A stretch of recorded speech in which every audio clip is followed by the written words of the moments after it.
Alors, pour solutionner certains enjeux actuels au niveau de la santé, les C3S, nous avons comme responsabilité d'assurer l'accessibilité à l'ensemble de la population, les services de tout le réseau de la santé. Alors, c'est certain que comme seul établissement, c'est une mission impossible. Alors, c'est là où la collaboration devient essentielle afin de pouvoir offrir tous les services qui sont offerts autant en première, deuxième, voire même troisième ligne. De même que de collaborer avec le réseau local pour tous les services offerts par le milieu soit scolaire, soit le milieu communautaire.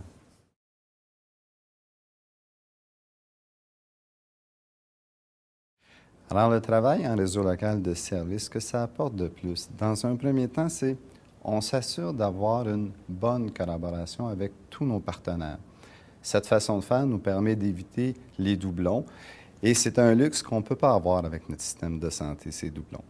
Donc, un des exemples concrets que je pourrais vous donner, c'est au niveau de la santé mentale, par exemple. On a une entente avec un organisme communautaire pour s'assurer que tout le soutien à la personne pour le rétablissement et la réinsertion dans la communauté sera donné par un des intervenants qu'on a dans l'organisme communautaire.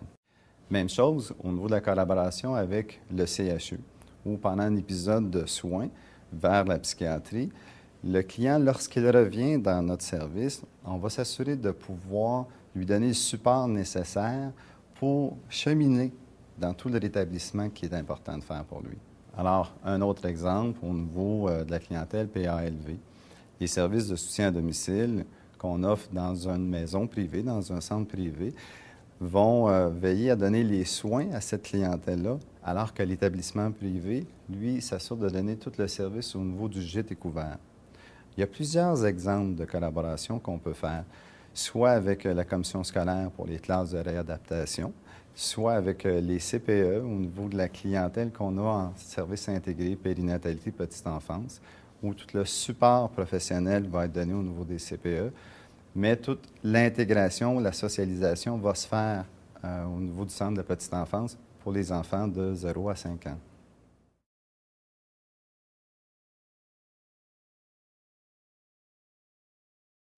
Il y avait assurément déjà une collaboration qui était présente avant la mise sur pied du C3S et de la philosophie de travail en réseau.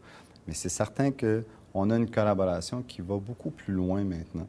Le fait de travailler en réseau local de services nous permet de pouvoir avoir un partage d'expertise selon nos responsabilités, mais aussi selon les ressources, soit les ressources humaines ou les ressources techniques dont nous disposons.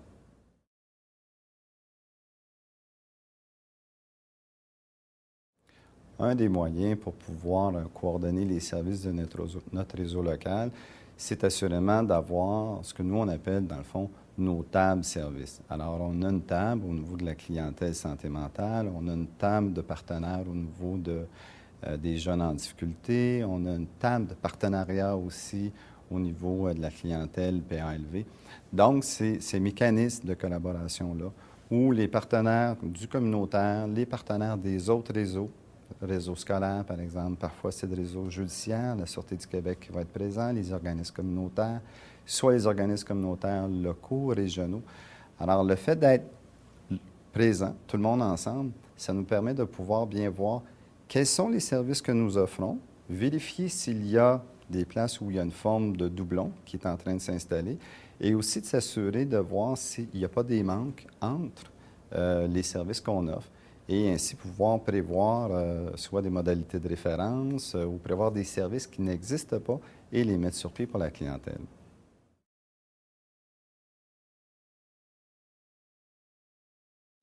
Je vous dirais que le principal défi, c'est de s'assurer que notre collaboration est établie sur une base commune, sur la base commune. Et cette base, c'est d'avoir le client au cœur de notre préoccupation. Ça nous permet d'éviter d'avoir tendance à tirer sur la couverture pour aller chercher les budgets de développement ou pour s'assurer d'une meilleure visibilité. Alors, quand on a cette préoccupation-là, celle du client à cœur, on s'assure de bien développer le service qui est requis par la personne selon les besoins que présente la population. Je vous dirais, un autre défi de travailler en réseau local, c'est de faire ces ajustements-là nécessaires parce que parfois, les valeurs entre établissements ou les façons de faire peuvent être différentes. Je vous donne un exemple concret. Entre les organismes communautaires et les réseaux de la santé, il y a des façons de faire qui sont différentes, ne serait-ce que par rapport à la tenue de dossier. Donc, on doit s'assurer de bien s'ajuster pour respecter les différences qu'on a au niveau du réseau. Un autre défi, c'est de s'assurer d'avoir une bonne concertation. Vous savez, le fait de travailler seul, on dit travailler seul, ça nous permet d'aller plus vite, mais c'est certain que de travailler ensemble, ça nous permet d'aller plus loin et surtout de s'assurer d'aller dans la bonne direction. Parce que là, on va pouvoir s'influencer les uns les autres et avoir une meilleure perception des besoins de la clientèle puis des services qui sont déjà en place.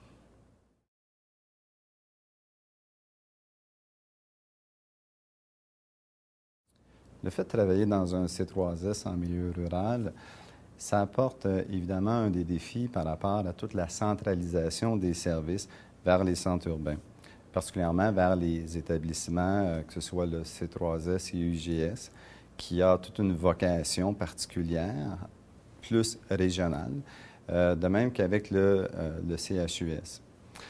Donc, il y a certains services, je vous dirais, qui requièrent un plateau technique particulier ou encore qui requièrent des services spécialisés où le fait de maintenir une certaine centralisation assure la qualité, assure la formation de ces interventions. Alors, un des défis, c'est la décentralisation de certains services lorsque c'est possible. Lorsque, par exemple, un exemple concret au niveau des services, au niveau IVG, au niveau des services du dépistage de la trisomie 21, il y a un plateau technique qui est requis, qu'on ne peut pas se permettre d'avoir dans chaque réseau local de services. Alors, notre responsabilité à ce moment-là, c'est de prévoir une trajectoire de service pour les modalités de référence, d'une part, et d'autre part aussi, éviter que la clientèle n'ait à se déplacer plus d'une fois vers les régions centres. Alors, en certaines occasions, le C3S peut faire une première étape au niveau de l'évaluation du besoin du requis de service et peut-être aussi favoriser, lorsque la personne se présentera pour son service, d'avoir déjà des étapes au préalable de réaliser, ce qui évite, ce qui réduit, je vous dirais, le déplacement. Un des autres défis, c'est évidemment toute la notion de la rétention du personnel. D'une part, d'attirer le personnel spécialisé et aussi de le retenir.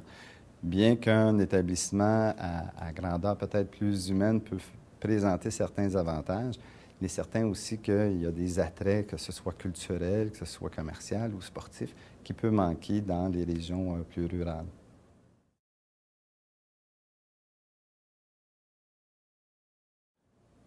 Un des outils qui peut soutenir les C3S au niveau du réseau local de services, je vous dirais, c'est, exemple, les tableaux de bord qui sont mis sur pied par l'Observatoire estrien du développement des communautés.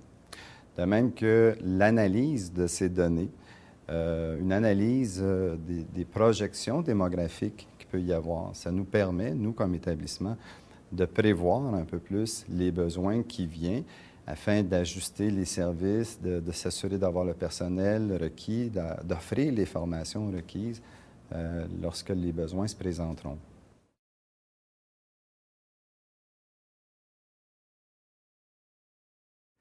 Je vous dirais la responsabilité populationnelle, ce que ça amène de différent, c'est qu'on doit s'assurer que toute la population va avoir les services. Non seulement les gens qui nous consultent pour avoir les soins et services dont elle a besoin, mais aussi les gens qui ne consultent pas. Je vous donne un exemple ici. Considérons la clientèle qui peut avoir des services au niveau des services intégrés périnatalité petite enfance, ce qu'on appelle le CIP.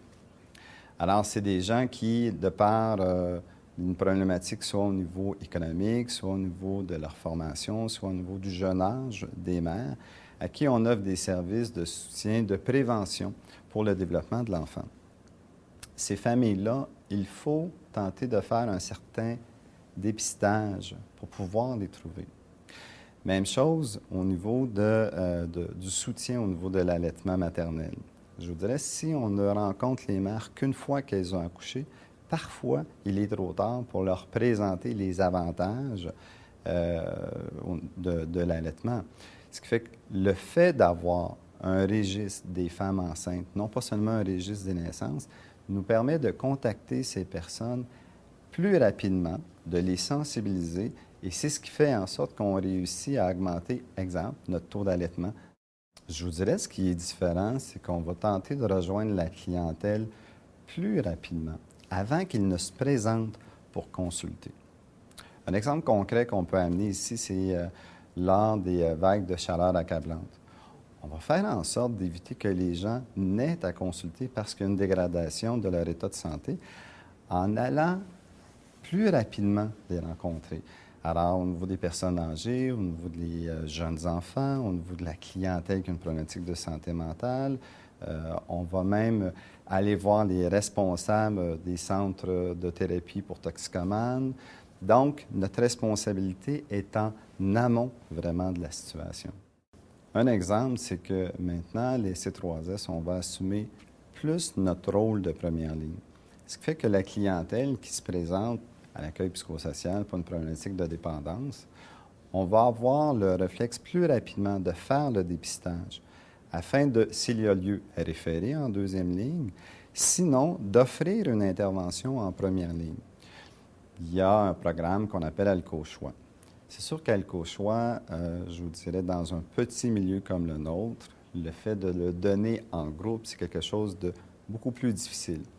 D'une part, on n'a peut-être pas le bassin de population pour avoir plusieurs personnes en même temps qui sont qui présentent le même besoin de service. D'autre part, les gens ont une certaine réticence à avoir une intervention en groupe. Donc, notre façon de faire, c'est d'adapter le service. Et on a aussi établi une collaboration avec l'organisme communautaire pour la clientèle qui présente des problèmes de dépendance afin d'offrir le programme AlcoChoix. Habituellement, je vous dirais, ce serait une responsabilité du C3S, mais nous, on l'a adapté en fonction de notre réalité. Et je pense que c'est probablement un atout majeur, le fait que le C3S ait cette responsabilité-là d'adapter les services. Le fait de bien connaître notre population, c'est sûrement quelque chose qui nous permet d'avoir une intervention beaucoup plus adaptée à leurs besoins.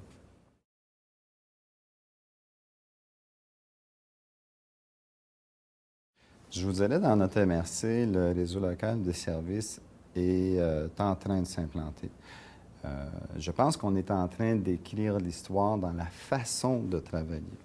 Je vous donne un exemple concret ici pour la prévention du suicide. Tout dernièrement, on vient de se rencontrer, soit l'organisme régional, Je vis, la Sûreté du Québec, les commissions scolaires, la commission scolaire, les écoles étaient présentes, nous étions présents, les organismes communautaires. Et là, notre objectif était d'une part, avoir un bon portrait de notre population, de regarder quels étaient les services qui étaient offerts, de voir s'il y avait un écart entre les besoins et les services qu'on offrait, de s'assurer de maintenir ce qui est déjà en place et de développer ce qui manquait. Et le fait d'avoir cette vision-là ensemble nous a permis de s'ajuster beaucoup plus à la clientèle, de s'ajuster à une réalité aussi que je pense qu'individuellement, on ne connaissait pas. Ça a été un portrait qu'on a pu se donner, tout le monde ensemble, parce que chacun, on avait une perception différente et c'est devenu beaucoup plus complémentaire. Donc, c'est le réseau local qui est en train de se développer et qui va puiser beaucoup plus loin dans les forces qu'on a individuellement pour avoir une force commune.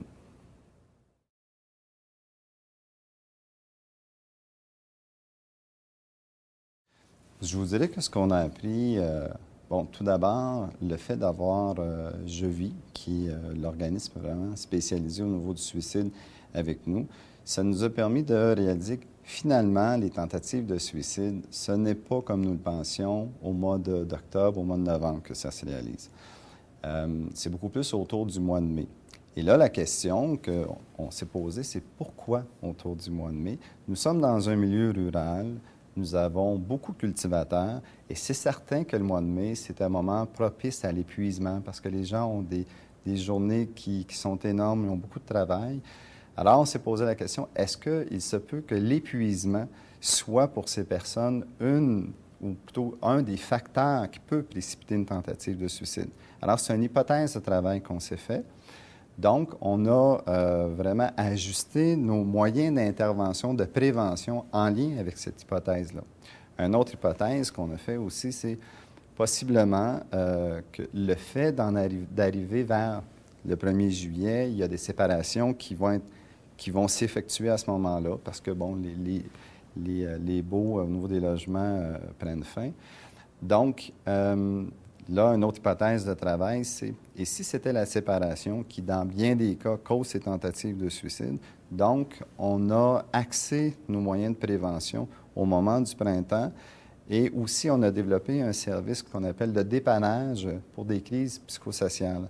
Alors, une personne qui se retrouverait sur le trottoir là, du jour au lendemain, bien, on a une ressource maintenant qu'on est en train, je vous dirais, là, de mettre sur pied pour offrir du dépannage, permettre à la personne de se retourner de bord, le temps de se trouver un autre logement, le temps de se réorganiser.